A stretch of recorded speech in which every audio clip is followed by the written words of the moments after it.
한국은행이 오늘 기준금리 인상 여부를 결정합니다. 현재 금리는 3.5%인데요. 2월에 이어 이번에도 기준금리... 미국 연방준비제도가 또 기준금리를 동결했습니다. 7회 연속입니다. 과연 올해 금리를 한 번이라도 내릴지.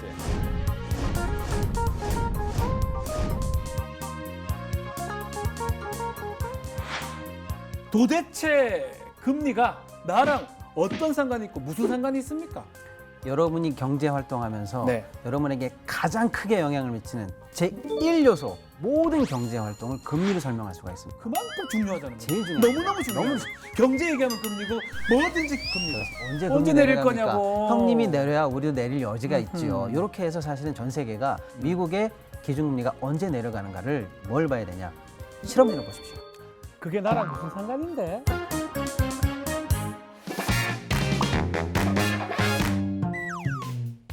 시청자 여러분 안녕하십니까? 여러분의 삶에 도움이 되는 진짜 알짜 정보만 모아서 전해드리는 변호사 박준입니다. 오늘 주제는 바로 금리가 나랑 무슨 상관인데입니다. 미국이 금리를 동결한다, 내린다. 한국은행이 기준금리를 인하할 것인가 말 것인가 연일 뉴스가 쏟아지는데요. 이게 도대체 우리 가게에 어떤 영향까지 미칠 것이고 어떻게 대응해야 하는지 자세하게 짚어보도록 하겠습니다. 오늘도 핵심만 쏙쏙 뽑아서 알려주실 경제 쪽집게 강사 박시동 평론가 함께하겠습니다. 안녕하십니까? 네, 안녕하세요.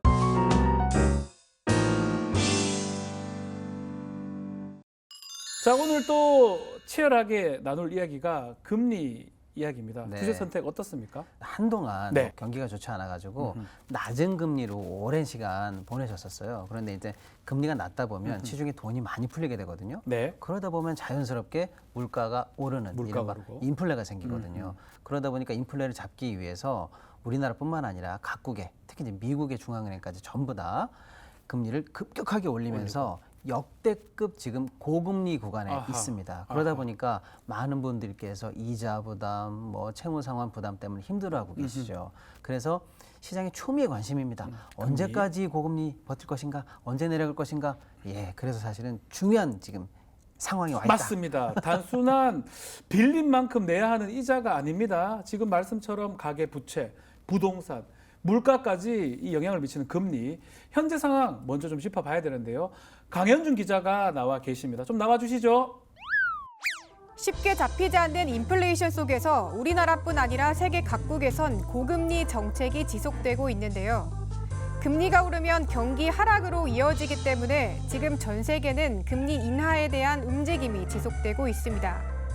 먼저 캐나다는 지난 6월 기준금리를 연 4.75%로 0.25%포인트 낮추면서 G7 중 가장 먼저 금리 인하를 단행했습니다. 유럽도 속도를 내고 있습니다. 유럽 중앙은행은 지난해 가파르게 상승했던 금리를 4.25%로 0.25%포인트 낮췄고 스위스 중앙은행도 물가 압력이 낮아졌다며 지난 3월에 이어 또다시 금리를 연 1.25%로 0.25%포인트 내렸습니다. 하지만 미국은 금리 인하 시기를 계속해서 미루는 모양새입니다. 9월에 인하한다는 전망이 나왔었는데 전문가들은 그마저도 어려울 것이라고 내다보고 있습니다. 현재 우리나라 기준금리는 지난해 2월부터 동결되며 3.5%를 유지하고 있습니다. 쳇바퀴처럼 맞물려 돌아가는 세계 경제. 이번 전 세계적 금리 인하 움직임이 우리나라 금리와 경기에는 어떤 영향을 미칠지 귀추가 주목됩니다.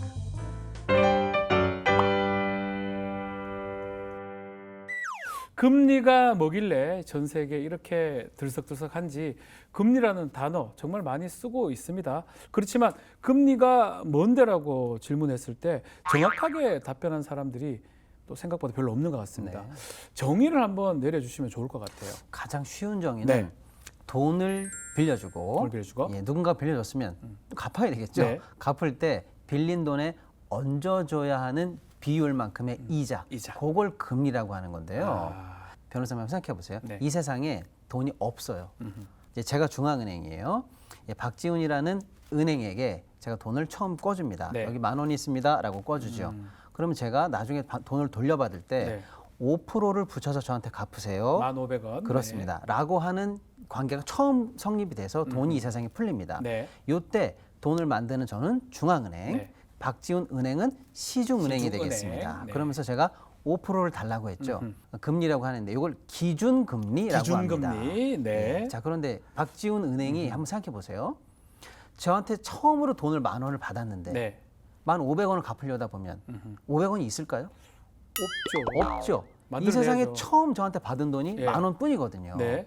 그럼 어쩔 수 없이 박지훈 은행은 저한테 돈을 갚기 위해서 돈이 더 필요해져요. 그렇죠. 그럼 저는 1,500원을 받기 위해서 박지훈 은행에게 돈을 또 꿔줘야 됩니다. 예. 그래서 세상에는 기준금리만큼의 이율을 갚기 위해서 돈이 더 필요하게 됩니다. 또 나가야 되는군요. 돈이 또 나가죠. 예. 그래서 사실은 돈은 계속 이렇게 흘러가게 되어 있습니다. 네. 자, 그러다 보면은요. 결국에는 돈이 흘러 넘치게 되죠. 그럼 돈이 흔해진다는 얘기예요. 네. 그러면 처음에는 5%만 받아도 적당하다라고 생각했는데 아니야. 이게 너무 흔해졌어라고 생각하면 다시 이율을 올릴 수도 있죠. 좀 더 많이 받아야 되겠는데. 그렇죠. 예. 그렇게 해서 기준금리를 올리게 되면은요. 처음에 10,000원을 빌려줬다가 1,500원을 500원 갚아야 받는 되는 거를. 박지훈 은행은 네. 나중에는 11,000원을 갚아야 되고 12,000원을 갚아야 되고 이런 상황이 왔다 갔다 합니다. 자, 이렇게 그 기준금리를 왔다 갔다 하게 함으로써 박지훈 은행으로부터 돈을 얼마를 다시 회수할 것인가를 결정하게 되는 게 네. 이게 중앙은행이 기준금리를 기준금리를? 좌우하는 오. 메커니즘이죠. 예. 금리를 통해서 시중에 있는 돈의 양, 통화의 양을 조절하고 돈의 가치를 적정하게 유지하는 이런 일을 하는 겁니다. 금리를 네. 통해서 시중 통화량을 줄이기도 하고 늘리기도 하고 맞습니다. 가치를 높이기도 하고 떨어뜨리기도 하고 그렇죠. 그렇게 하는 것 같은데 미국 특히 금리나 언제 하냐 눈치 게임을 한다고 하는데요. 이거는 왜 그런 겁니까? 예를 들어서 박지훈 네. 은행이 아주 크고 우량한 네. 은행이에요. 그럼 그런 은행에서 금리를 5% 준다고 하면은 한다고 하고요. 네. 또 옆에 아주 조그만 구멍가게 같은 동네 골목은행에서 금리를 5% 준다고 해볼게요. 네. 대부분 다 예. 크고 우량한 은행에 좋은 돈을 은행에 맡기겠죠. 오겠죠. 예. 그렇습니다. 예. 그래서 큰 은행이 금리를 정하면은 작은 은행은 그거보다 이자를 더 줘야 됩니다. 안 그러면 고객들이 다 큰 은행으로 가죠. 그렇죠. 요걸 정부라고 보면은요. 미국이라는 정부가 기준금리를 어떻게 결정하는가에 따라서 미국보다 신용이 낮은 다른 나라들은 미국보다 기준금리를 위로 가거나 자기네 돈이 미국으로 빨려 들어가지 않기 위한 정책을 해야만 하는 상황이거든요.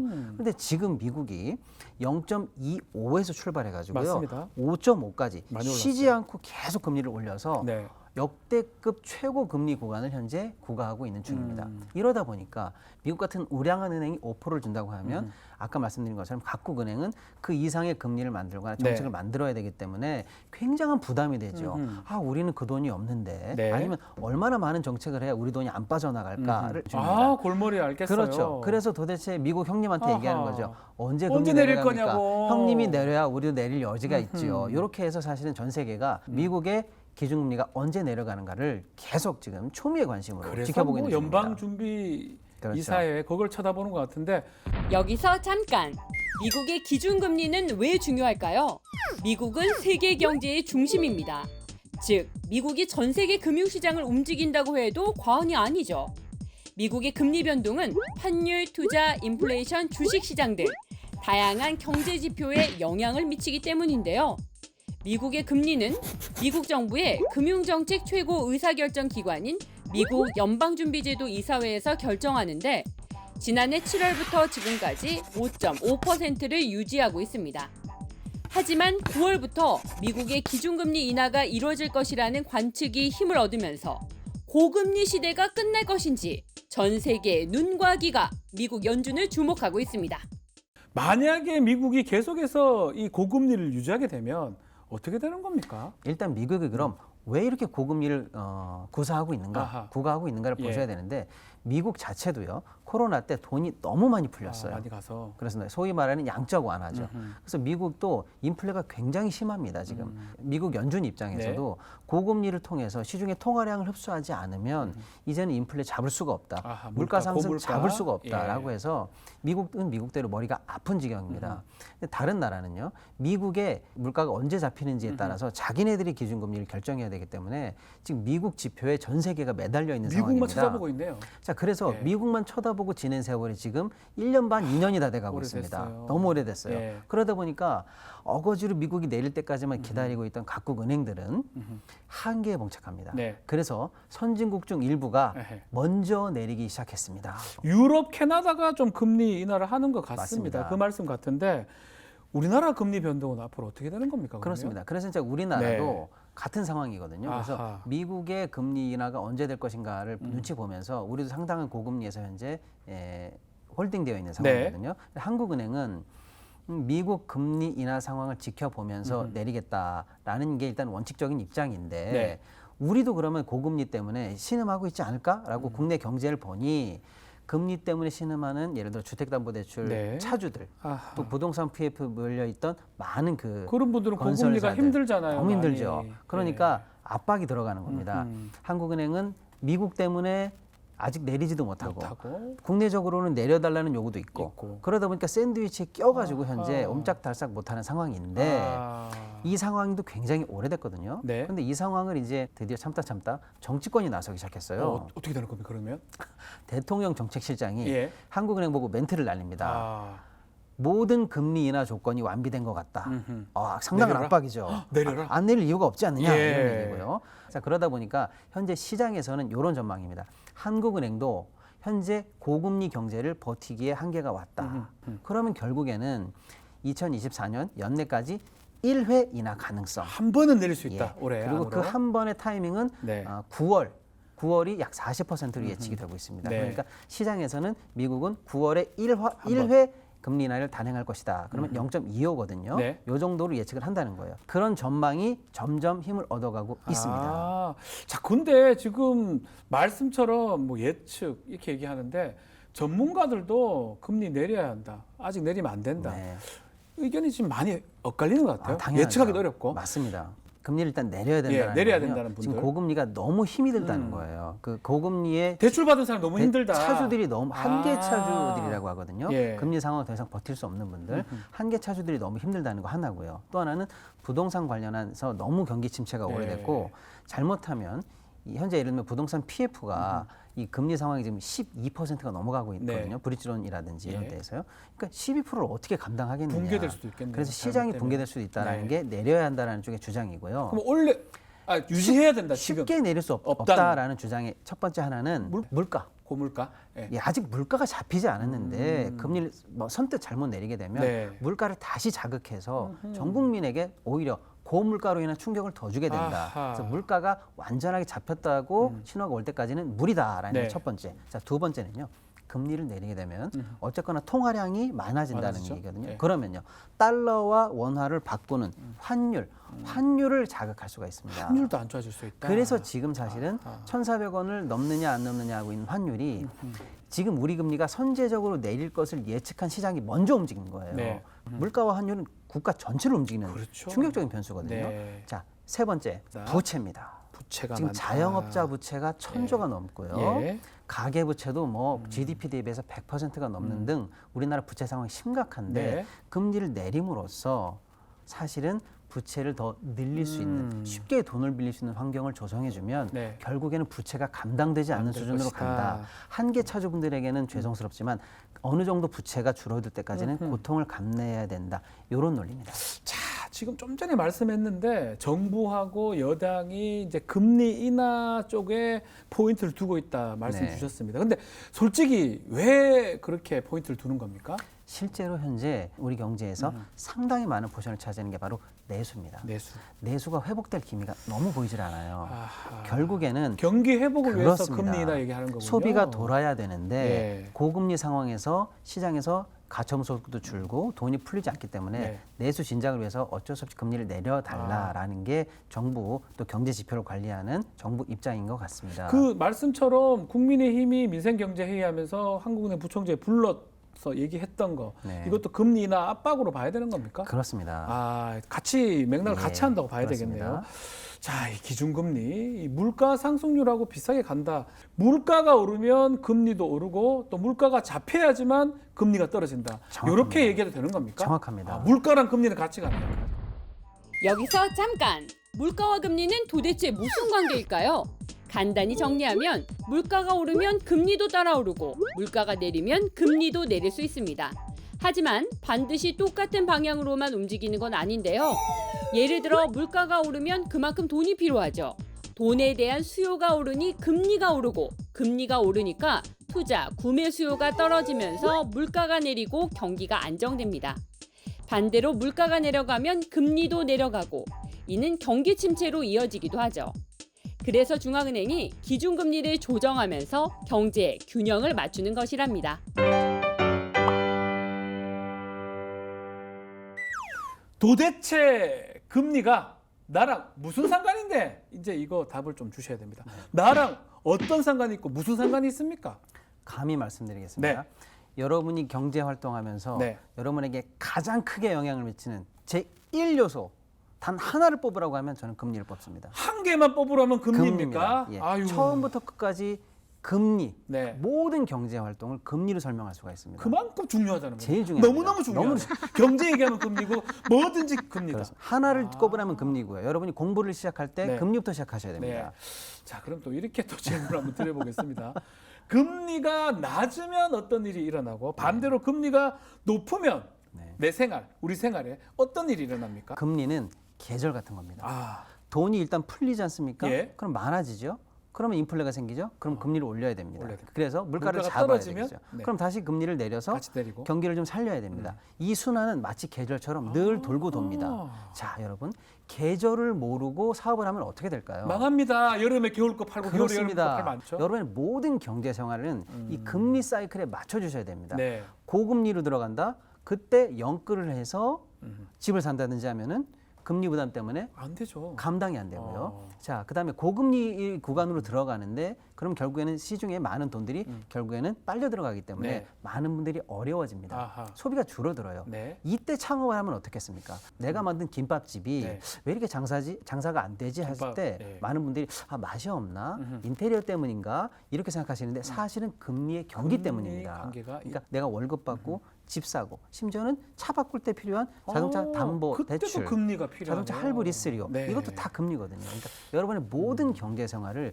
금리 사이클에 맞추시는 지혜로운 활동을 하셔야 됩니다. 그만큼 근데 중요하고 너무나 중요하죠. 이 흐름을 잘못 맞추게 되면요, 자기의 능력 범위 밖에서 큰 태풍을 맞게 되기 때문에 네. 성공적인 경제 활동을 할 수가 없어요. 자, 얘기했던 얘기이긴 합니다만은 부동산 이야기 조금 더 해보면요. 네. 이 집을 살 때 가장 좀 돈을 많이 빌리는 게 일반적입니다. 뭐 그렇죠. 현금으로 사긴 쉽지 않습니다. 그럼요. 일반인들이. 그래서 집값 막 쏟고 금리 좀 쌀 때 그때 우리 이른바 연꿀족이 막 빚 쫙 끌어다가 집을 사잖아요. 네. 그래서 지금 금리가 좀 올랐는데 이분들 어떻게 됩니까 앞으로? 정부 정책이 약간 혼선을 빚는 것 같아요. 예를 들어서요, 금융기관에게 지금 현재 정부가 압박을 가하고 있는 게 네. 지금 고금리 기간이야. 그러니까 국민 부담을 낮춰야지 하면서 변동금리 대신에 네. 고정금리로 바꿔라고 하면서 금리를 내릴 것을 많이 주문을 했어요. 예. 일부긴 합니다만은 주담대가 드디어 2%를 찍었다. 맞아요. 저 봤어요. 라는 2%. 뉴스가 나올 네. 정도로. 예. 근데 그 뉴스는 행간은 이겁니다. 네. 정부의 압박을 통해서 금융기관들이 실적을 채워야 돼요. 그러다 그러다 보니까 약간 마진을 포기하고라도 고정금리 상품을 이만큼 팔았습니다라고 정부에게 보여주기 위해서 네. 낮은 상품을 조금 쉽게 말하면 과시용으로 아하. 몇 개 뒀기 때문에 금리가 낮아진 것처럼 일단 보이긴 합니다. 그 다음에 지금 또 정부가 하고 있는 대책이 뭐냐면 자기의 소득을 대비해서 자기가 상환해야 되는 대출의 원금과 이자의 비율이 자기 소득에 비해서 몇이 되는가라고 네. 해서 요걸 규제하는 걸 DSR 규제라고 네. 하는데 요 규제가 정부가 이제 점점 강화하려고 하고 있었거든요. 7월 1일 시행이었던 DSR 스트레스 2단계 강화에 대해서 9월 1일로 시행을 미뤘고요. 미뤘어요? 예, 3단계 시행에 대해서는 내년 초였는데 내년 9월 이후로 미뤘습니다. 또 미뤘어요? 그렇습니다. 그래서 사실은 지금 부동산 관련한 금융 정책이 혼선을 빚고 있어요. 예를 들면 아까 말씀드린 것처럼 예. 고정금리로 해 차주들에게 부담을 낮춰주면서 뭐 이렇게 해라는 정책을 냄과 동시에 지금은 또 갑자기 다시 스트레스 테스트를 약화하면서 더 많이 대출을 가지고 시중에 대출이 좀 많이 풀려도 좋으니까 그렇게 해서 집값을 좀 받칠 수 있도록 많은 분들이 대출을 받도록 규제를 좀 완화해라는 정책이 막 모순적으로 나가면서 예. 여러분들께서 굉장히 좀 선택하시기 어려운 상황으로 가고 있습니다. 지금 말씀하신 거 이게 주택담보대출 금리 2%대 네. 단도직입적으로 제가 질문 좀 드려보겠습니다. 솔직하게 좀 답변해 네네네. 주시면 좋을 것 같아요. 네네. 지금처럼 이렇게 금리 이슈 있을 때 집 사야 됩니까? 말아야 됩니까? 변호사님, 네. 예를 들어 변호사님께서 뭐 주식을 사시려고 그래요. 그러면 그래 저 주식이야라고 딱 찍었습니다. 네. 그 주식 내일 없어집니까? 아니요, 있죠. 또 있죠. 계속 있죠. 오늘이 아니고 내일 살 수 있죠. 어지간하면 있죠. 어지간하면 있습니다. 예. 근데 만약에 변호사님께서 꼭 사고 싶은 집이 있을 거 아닙니까? 출퇴근도 편하고 아이 키우기도 좋은 그 집. 그 집 집은 내가 누가 내일 사야지라고 마음 먹으면 있을까요? 없을 수도 있어요. 없을 수 있고요. 예. 매물이 없을 수도 있습니다. 그렇죠. 그래서 여러분 집 살 때는요. 언제를 먼저 고민하지 마세요. 네. 주식은 언제를 고민해야 됩니다. 아. 내가 언제만 잡으면 물건은 있어요. 근데 네. 집은요. 내가 언제를 고민했다 하더라도 어디냐에 따라서 물건이 없거나 다를 수가 있어요. 그래서 집은 여러분 어디냐를 먼저 고민하세요. 어디냐? 어디냐. 자, 경제 전문가이십니다. 우리 박시동 평론가. 우리나라가 미국보다 먼저 금리 인하 단행하는 또 그런 상황 지금 이어졌을 때 지금도 우리가 좀 금리가 더 낮거든요. 네. 미국보다. 가장 위험한 거는 뭐라고 봐야 됩니까? 아주 중요한 질문을 주셨는데요. 네. 현재 우리 시장이 선제적 인하론에 대해서 이미 반영을 시작했다라고 저는 말씀드리고 싶습니다. 네. 예를 들어서요. 기준금리가 현재 3.5인데 국채금리라든지 이런 이 시중에 돌아다니는 여러 가지 지표금리들이 네. 이미 3.5 밑으로 가 있어요. 밑으로 가 있다는 거죠. 시장은 재빠르게 선제 반응을 했습니다. 자, 그리고 정부 여당이 한국은행을 압박함으로써 한국은행이 독립적으로 우리가 결정할 거야라고 반발을 세게 못했거든요. 네. 그러니까 결국에는 어쨌거나 정부 입김에 따라서 어느 정도는 인하가 가능하다라는 신호가 잡혔거든요. 시장이 그렇게 판단했거든요. 네. 그러다 보니까 환율이 바로 뛰었습니다. 물론 그럼에도 불구하고 마지막에 인하는 타임은 한국은행이 결정하겠죠. 한국은행이 해야 다만 된다. 시장 분위기가 그렇게 흘러가고 있다라는 점 좀 말씀드리겠습니다. 자, 그러면 마지막으로 예. 금리하고 이 물가 이게 안정이 될 때까지 절대 해서는 안 되는 일, 네. 또 반드시 해야 되는 일, 예. 요거를 딱 정리해 주시면 너무 좋을 것 같습니다. 네. 일단은 금리 인하가 된다고 해도요. 미국이 현재 1회 인하를 전망합니다. 네. 자, 그리고 우리나라도요. 미국 인하가 1회면 우리도 1회입니다. 즉 드라마틱하게 인하가 되지는 않아요. 네. 그러니까 과감하게 높은 채무를 감당할 수 있는 구간으로 들어가도 된다라는 그런 판단은 좀 무리입니다. 네. 예, 그러니까 감당할 수 있는 선에서 실수요 위주로 갔을 때 필요한 만큼의 대출을 좀 얻으시라 이런 필요한 말씀을 좀 대출만 드리고요. 하고요. 예. 한 가지 팁을 더 드린다면 미국은 실업률을 보십시오. 실업률을 봐라. 예. 예. 당연히 뭐 CPI, PCE 등등 이런 물가 지표는 당연히 보는 건데 가장 중요하게 쟁점이 남아 있는 게 실업률이고요. 네. 우리나라는요, 그냥 그 자체를 보셔야 될 게 뭐냐? 소비자 물가. 물가가 중요하다. 예. 소비자 예. 물가 자체가 2%대로 안정적으로 들어가느냐? 예. 요거를 좀 보시면 될 것 같습니다. 오늘의 주제 금리 총정리. 우리의 경제 생활에 가장 큰 영향을 미치는 금리. 세계 경제의 중심인 미국의 금리 인하 가능성은 올해 단 1회. 따라서 우리나라도 1회 정도 인하 가능성이 보입니다. 하지만 무리한 대출과 투자는 절대 금물. 금리의 흐름을 알아야 지혜로운 경제 활동을 할 수 있습니다. 미국은 실업률, 우리나라는 소비자 물가를 확인하세요. 금리가 좀 어려운 것 같은데, 자, 금리는 결국은 물가, 환율, 부동산 가격하고 아주 밀접한 관계가 있습니다. 당분간 이 금리가 안정화될지 그것도 알 수 없는 상황이기 때문에 상당히 심각하게 고려해서 경제 활동을 해야 되고 금리가 어떻게 되는지에 따라서 내가 어떻게 해야 될지 판단할 수 있는 생각이 듭니다. 자, 박시동 경제평론가와 함께 어려운 금리 이야기를 아주 쉽고 재밌게 풀어봤습니다. 저희는 다음 시간에 여러분이 꼭 알아야 할 이슈 찾아서 다시 돌아오겠습니다. 시청해주신 여러분 고맙습니다.